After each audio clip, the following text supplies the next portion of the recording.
Of the invasion of Iraq, we return to the testimony of soldiers this past weekend, speaking about the horrors of war. This is Winter Soldier. Tanya Austin, and I am a U.S. Army veteran, but I am not here speaking about my own story today. I am actually here to give a story of an incredibly strong and brave individual. This is a story of a female in the Coast Guard who was raped and then discharged and punished for being raped. I've been lucky enough to meet this young woman and see the amazing things she has done to bring not only her story out, but the story of men and women who have been raped in the military. If you guys could throw up the website, please. What we have up here is stopmilitaryrape.com, or .org, sorry. And what's really cool about this website is it was this individual's way of telling her story and trying to make progress, because the military didn't do anything to help her. So finally she decided, well, if the military won't help me, I'm going to help me and everyone like me. As you see there on the home page, these are some really frightening statistics. 25% of women will be sexually assaulted on college campuses. 12% of women will be raped while in college. 28 to 60%, 66% of women in the military report sexual assault. The reason the number varies so much is military reports versus VA reports. It's a lot easier to tell someone at the VA that you've been sexually assaulted than it is to tell your own command, which is not right. And 27% of women are reported raped. And what's interesting about this statistic is if you report that you've been raped and no charges are brought against your rapist, you haven't been raped. You're not part of that statistic. And unfortunately, for our military, this is something that happens way too often, is the cover-up of sexual assault, of rape, of individuals experiencing the worst from their comrades. So here is what they're currently doing about it. According to the Department of Defense's own statistics, 74 to 85% of soldiers convicted of rape or sexual assault leave the military with an honorable discharge, meaning rape conviction does not appear in their records anywhere. Only 2 to 3% of soldiers accused of rape are ever court-martialed, and only 5 to 6% of soldiers accused of domestic abuse are ever court-martialed. In fact, several multiple homicides have recently taken place on military bases that have not even been criminally prosecuted. The Department of Defense's definition of morale booster for male soldiers: female soldiers.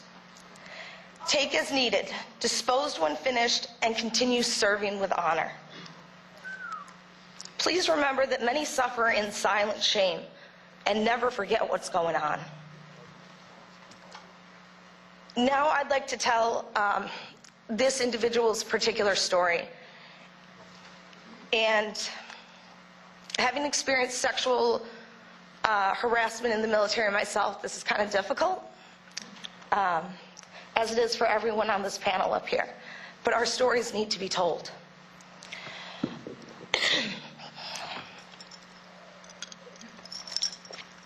We are often asked how we get started with Stop Military Rape Crisis Center.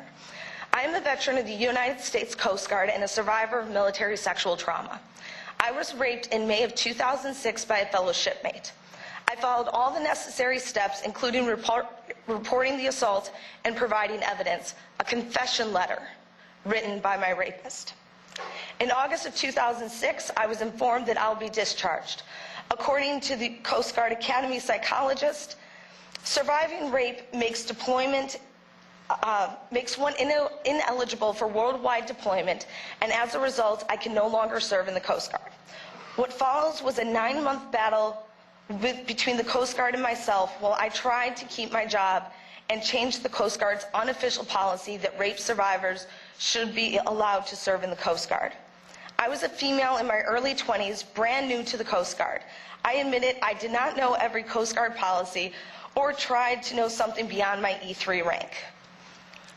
All I know is that what was happening to me was just not right. I felt powerless. I didn't know how to fight the military. I was taught how to fight with them, for them, but how can I fight for my rights to stay with them? Out of the need to vent and needing an outlet to express the horror I was experiencing as a result of being raped, I started an on-log blog on MySpace. I was not expecting much of it. I just wanted to let out all the pain in me and share with the public. I almost immediately started receiving emails from active duty military members and veterans alike, each wanting to share their story. Everybody's story was so different yet so similar. I received one email from an 18-year-old female who was raped 2 hours prior by a member of her command and was scared and had no one else to turn to. I received an email from a Coast Guard veteran who was raped 10 plus years ago while serving, and I was the first person he ever told. I started doing research online about military rape. I learned about tailhook and read the brave story of Army Specialist Suzanne Swift. What was happening to me in the Coast Guard was very common and had been going on for a long time. I knew that I was in for the biggest battle of my life. I could not abandon my fellow men and women in uniform. Something's got to change. Stop Military Rape and the Military Rape Crisis Center was formed. We are the nation's largest support group for the survivors of military sexual trauma. In 2007, we assisted over 12,000 men and women of military sexual trauma and their families. We are starting to work with Congress to change the military policy of sexual assault. Every man and woman that volunteer to serve their country should have the right to serve without the fear of being sexually assaulted, harassed, and/or raped. In addition, no one should be reprimanded or punished for reporting a crime that was done to them. May 30th is International Stop Military Rape Awareness Day. Write to your representatives, contact the media, do what we're doing now, and let them know that military rape is something we just can't stand for. This young woman is remarkable, her story powerful, and unfortunately, because of time, we can't tell her whole story. But every person up here has a story to tell. Every veteran out there, every active duty member that's sitting in this audience knows someone that has either been assaulted or raped or harassed. And that has got to change. Tanya Austin was an Arab linguist and military intelligence testifying at Winter Soldier in Silver Spring this weekend. It's the largest gathering of active duty and Iraq and Afghanistan war vets. We continue with Winter Soldier. My name is Jeffrey Smith. I enlisted in the Army as an infantryman in September 1997. I served 3 years active duty in the 3rd Infantry Division and then enlisted for 6 further years in the Florida National Guard. I was a grenadier with Bravo Company, 2nd of the 124th Infantry, and was deployed to Camp Anaconda, Balad, Iraq, in early May 2003. I was honorably discharged in January 2004. I reside in Orlando, Florida, and was raised as a military brat. My father served 2 tours in Vietnam and is currently rated 100% disabled by the Veterans Administration due to PTSD and Agent Orange exposure. Upon deployment to Balad, my unit was primarily tasked with gate and perimeter security at Camp Anaconda, the largest of the enduring presence bases in Iraq.